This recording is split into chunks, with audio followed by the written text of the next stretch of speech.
Bienvenue dans un nouveau tuto de comment rater sa vie en 7 étapes et ne toujours pas savoir quoi faire à l'âge de 26 ans. C'est parti. Première étape, on fait des études de droit juste parce qu'on aime Suits alors qu'on ne sait absolument pas ce que ça veut dire ni quoi faire et on se murge la gueule tous les soirs pour bien faire en sorte de ne pas lire les articles de droit. Et ensuite on continue à vraiment pas s'écouter et on décide de passer le barreau en Angleterre alors qu'on ne sait même pas si on aime bien le droit et on décroche un super CDI dans un cabinet d'avocats à Londres alors qu'on n'aime pas vraiment le droit des affaires mais juste ça fait très stylé. Dans la même étape on cosplay être une super corporate girly alors qu'on préfère bouffer des croquettes de chat au lieu de rester devant un ordi toute la journée et faire des choses qu'on ne comprend pas.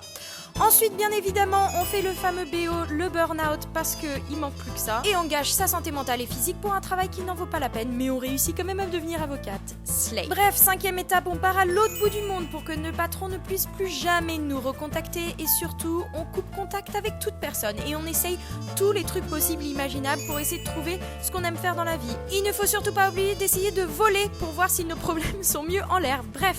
On rentre au bout d'un an de voyage et on se rend compte qu'on ne sait toujours pas ce qu'on veut faire et en plus on rentre chez papa et maman à l'âge de 25 ans. Et puis un jour on décide de commencer à faire comme tout le monde, c'est-à-dire des vidéos sur internet et parler dans un micro et un podcast parce que je n'ai rien d'autre à faire et je trouve ça super cool. Voilà, depuis je ne sais toujours pas ce que je veux faire mais au moins on est plusieurs et je vous aime.